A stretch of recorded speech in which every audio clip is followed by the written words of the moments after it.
Good afternoon, everyone. Thank you so much for attending this chat. So my name's Liana Giorgio, like Donna said. I'm a senior associate with Norton Fulbright in Toronto in the Information Governance, Privacy, and Cybersecurity group. And I'm here with our two speakers, Kevin Downey, who is the CTO and co-founder of Sentinel, and Patricia Thaine, who's the CEO and co-founder of PrivateAI. And I'll turn it over to each of them to tell us a bit more about themselves and what they do. So go ahead, Kevin. Oh, thanks so much. As Liana said, my name is Kevin Downey. I've spent about half of my career in software companies and the other half of my career in services companies. So I have a lot of hands-on experience all around the data management space. From the software perspective, I started off life at Oracle, going to a company called Essential, which was the precursor for almost all of the IBM information management products, and now Sentinel. From a services perspective, I've probably helped over 100 different clients within the data governance and data management portfolios within their organization, as well as I've taught at various industry groups like the Data Warehouse Institute, as well as private teaching. So it's a little bit about me. Okay. Thank you, Kevin. Patricia. Thank you, Liana. And I'm the co-founder and CEO of PrivateAI. As Liana mentioned, at PrivateAI we make it really easy for developers to integrate privacy into their software pipelines. In particular, we make it easy for them to redact, de-identify, or create synthetic personal data within text. And we can also help identify personal information within docx, XLS, a number of other different file types in addition to just plain text. And I'm also a researcher in privacy preserving natural language and spoken language processing. Awesome, thank you. Thank you. Okay, so before we launch into some more substantive questions, I'll just give a bit of an overview of where we're at with de-identified information in the law. So traditionally, privacy laws have regulated identifiable information, and then de-identified information or anonymized information is often kept separate. So de-identified information is information that does not identify or could not reasonably identify a specific individual. There are many risks associated with this, particularly when we think about re-identification and how easy that can be today with the amount of information out there and the technologies available. So that's something that we'll discuss a bit further. Anonymized data, on the other hand, is more so information where identifiers have been removed and it shouldn't be traceable back to a specific individual. And we'll also get into the different techniques that can be used to anonymize information. Ontario recently proposed new privacy legislation.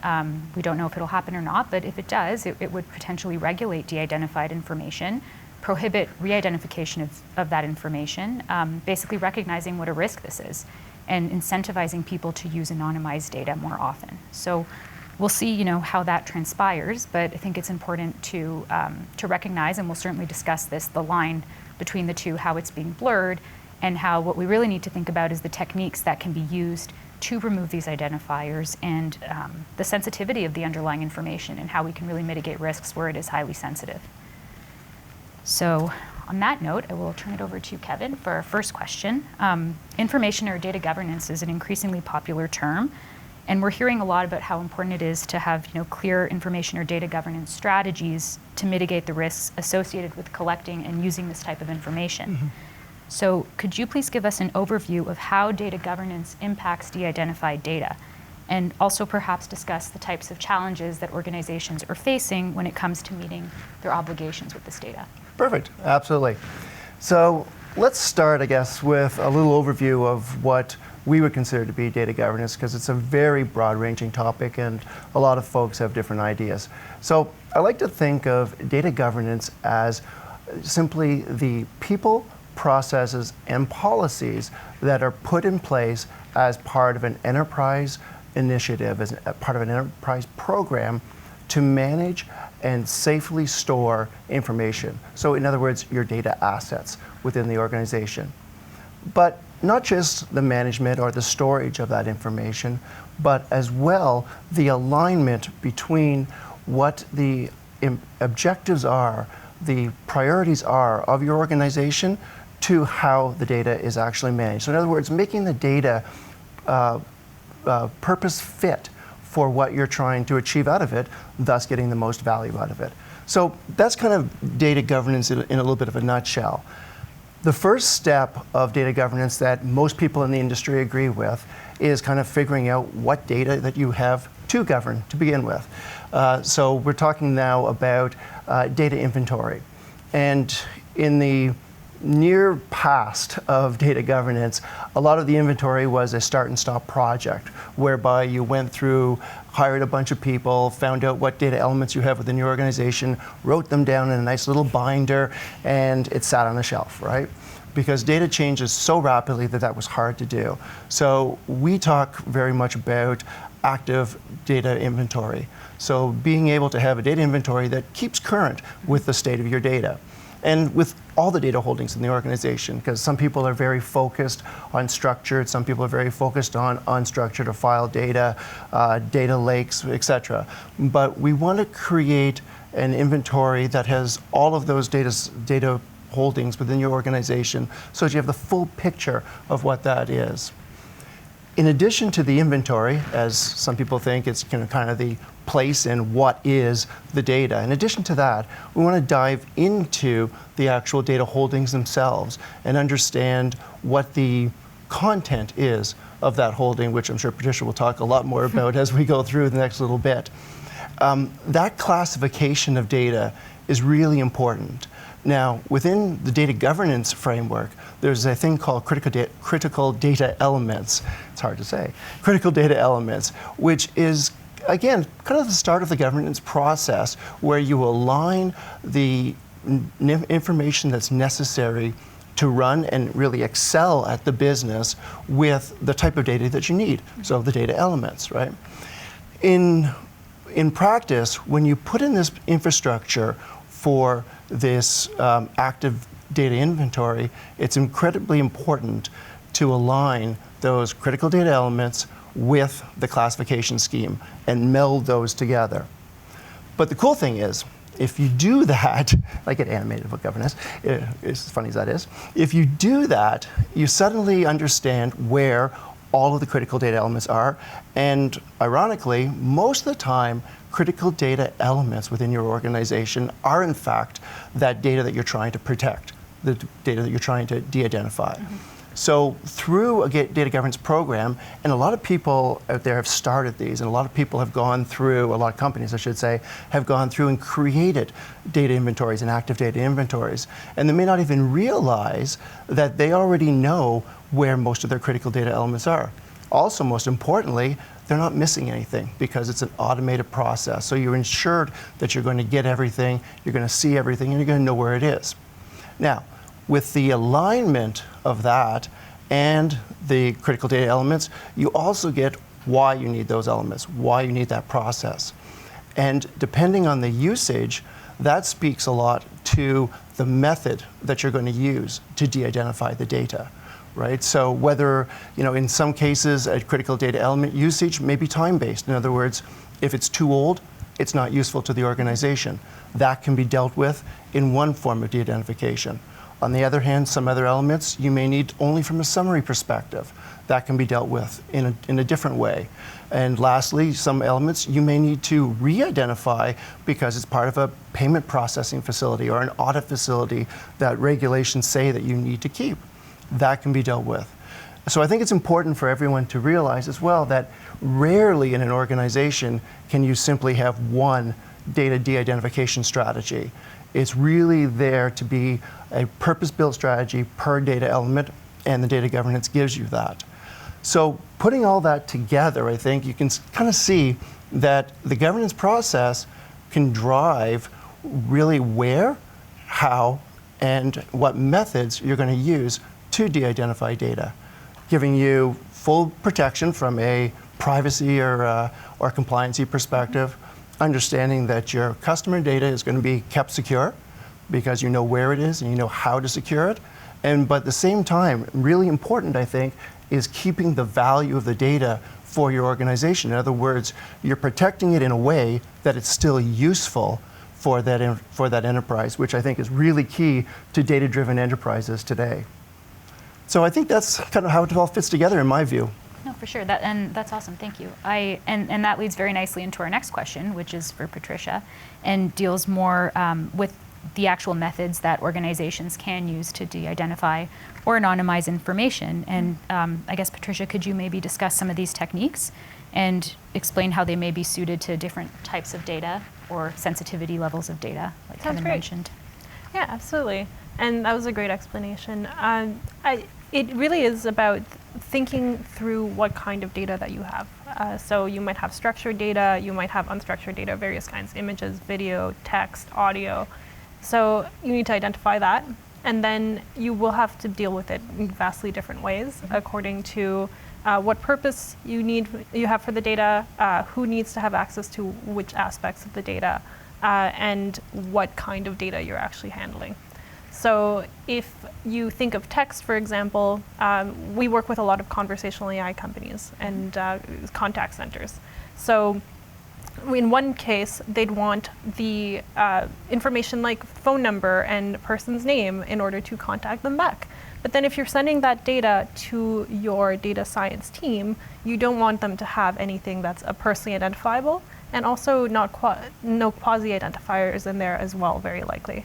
So what you're dealing with is two different kinds of entities. The direct identifiers, like names, full names, exact locations, credit card numbers, and then the quasi-identifiers, which when combined together, like religion, approximate location, any sort of disease that a person might have, they increase exponentially the likelihood of re-identifying an individual.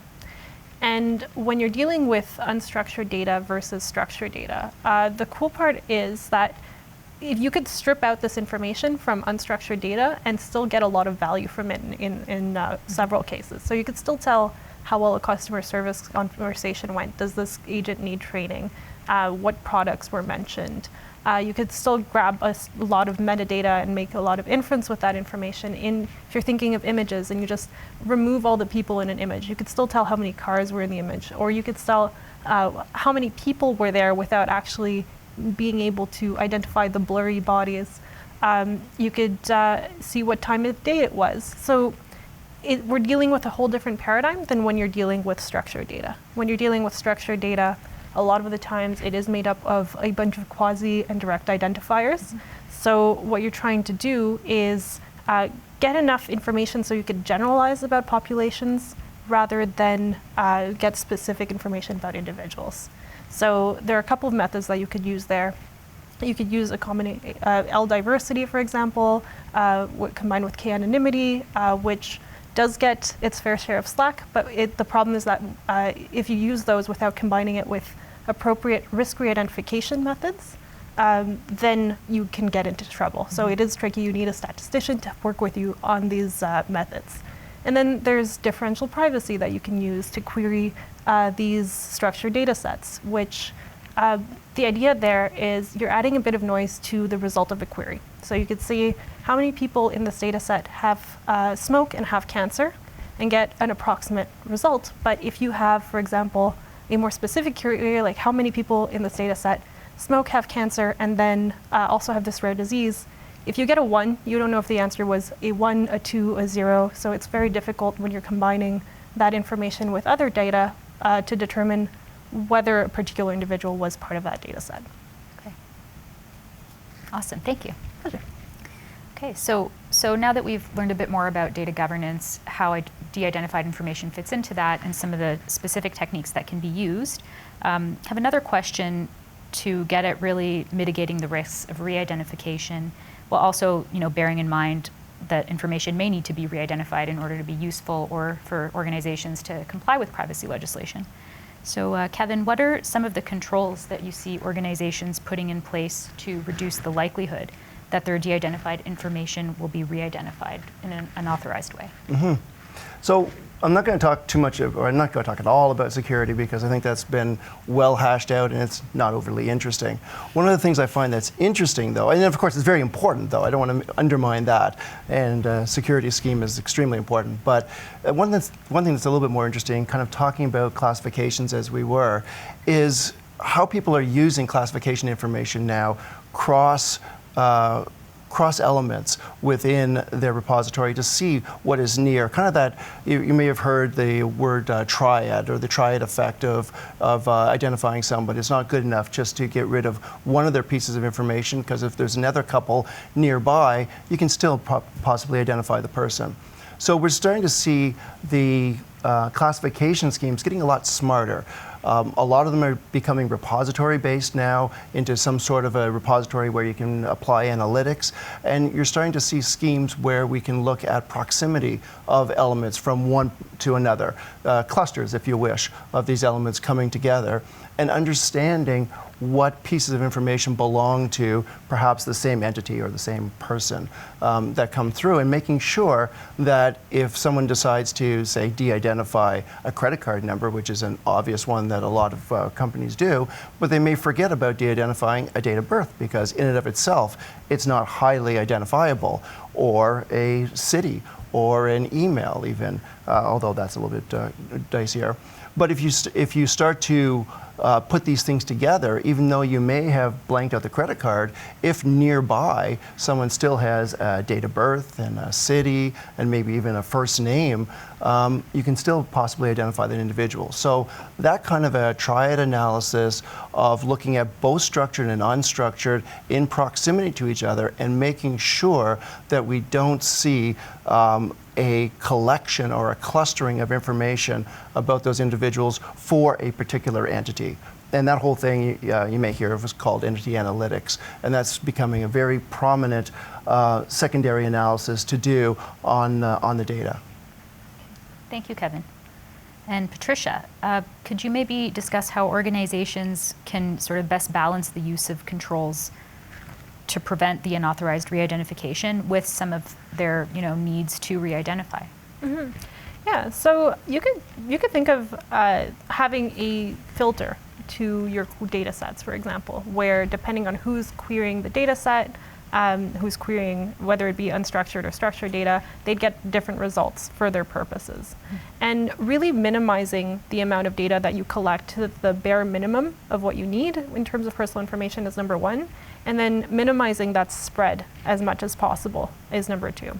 So making sure that if your data science team is asking you for certain data, you're not just giving them the keys to the castle, you're making sure that everything's clean. If they're training their machine learning models on it, you do have to be mindful that those machine learning models memorize information, and they might be spewing out personal data into production. So everybody in the organization should be mindful about these privacy challenges and always keep an eye out.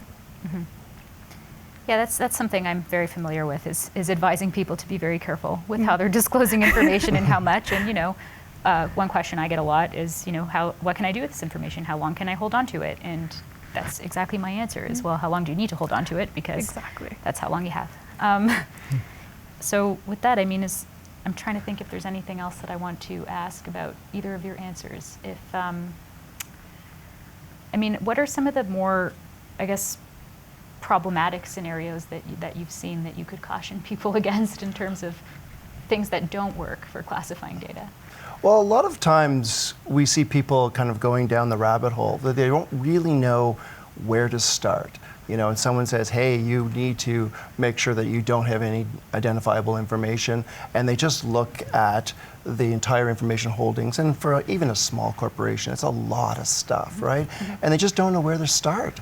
And they start with a program that tries to de-identify or mask or encrypt everything, and it's never going to work with our current technology footprint. Even with cloud data sources that Google has a set of digital loss protection algorithms, as well as Amazon, as well as Azure, but they are still very focused on individual pieces of data, right? And so I think the thing that we see a lot is people don't know where to start.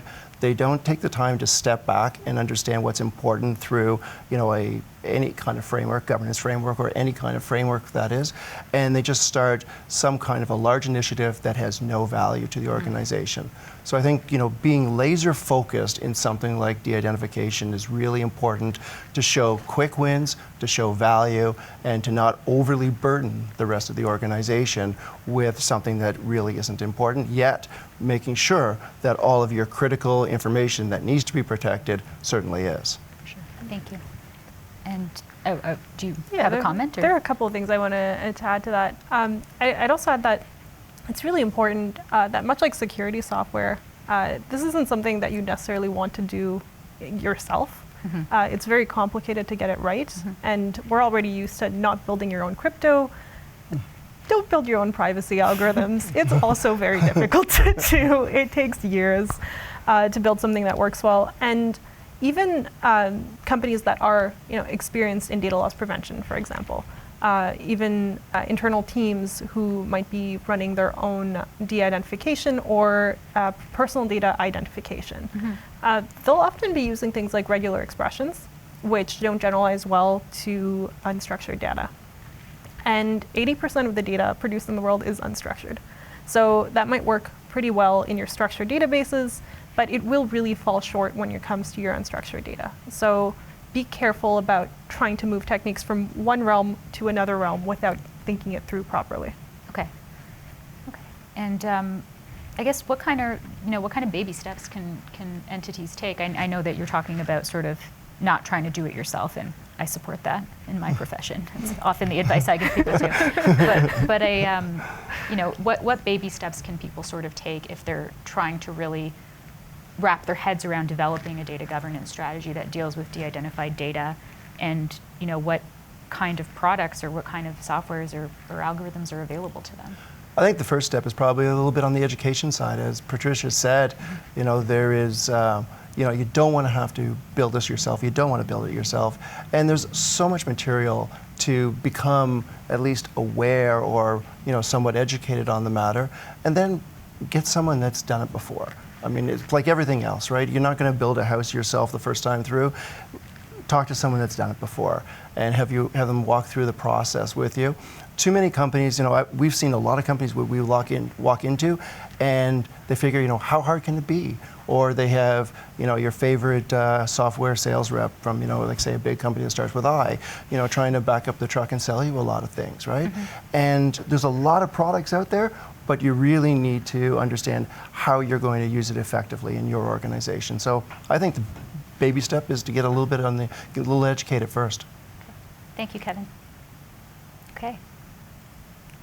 Okay. I guess, what does PrivateAI do that can help educate people? Mm-hmm. Yeah, great question. Yeah. So we have blog posts, we host webinars. We hosted a webinar with Dr. Ann Kavukian, with Carol Piovesan, who's a privacy lawyer. We've hosted a webinar with the previous CPO of Twilio. And we keep trying to bring more experts in to discuss what their experiences are with regards to privacy by design, as well as integrating data governance internally in gigantic organizations. Mm-hmm. But the blog post that we put out there, the white paper that we have, really talks about what it means to de-identify data, what the various privacy technologies are. We have a privacy enhancing technologies decision tree that you could look at to see what fits your particular problem. Always feel free to contact me if you have any specific questions. I'd be happy to answer what privacy enhancing technology might be right for your use case. Okay. And Kevin, I guess a similar question for Data Sentinel. So Data Sentinel, we're a data privacy management platform. So we start at the gathering of information about your data holdings through to how you're governing or how you have policies managing your information, all the way through to remediation and everything in between. So we take the stance, because we came from a consulting background, that we want the software to really work for an individual organization. So we spend a lot of time and effort in partnering with our clients to ensure that we're doing the right thing for them and to help educate them along the way. So we have, like as an example, a data governance step-by-step little methodology that we'll go through with them. So we're happy to start that conversation and help them walk through the various processes and really tell them if they're even ready to begin the first step or if they need to do some homework first. Okay, thank you. We have a bit of time left, so maybe we'll get into cautionary tales. If you guys can think of one example of what not to do, maybe that would be a fun question.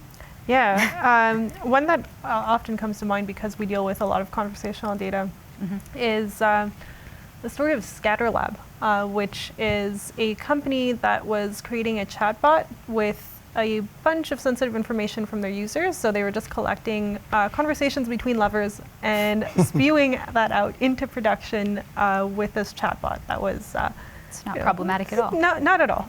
No. Just nicknames, names, addresses, no big deal.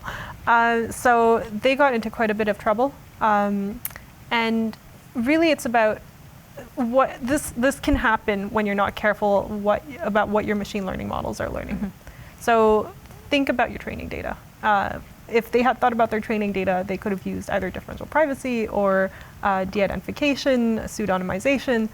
There are methods out there to help you, and your techniques and your technologies don't have to suffer from the lack of clean data if you look at it properly. For sure. So, make sure you're using the right technique to use the information you apparently really feel like you're entitled to use. Exactly. Yeah. Okay, how about you, Kevin? It's little bit different story. So we were dealing with an entertainment company that had a lot of remote offices, let's say.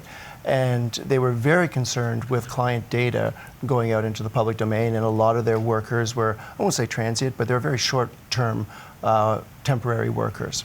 So they came up with an encryption scheme that they thought would be perfect to have the data encrypted, and it all was really good, worked really well until the day that their encryption keys got corrupted.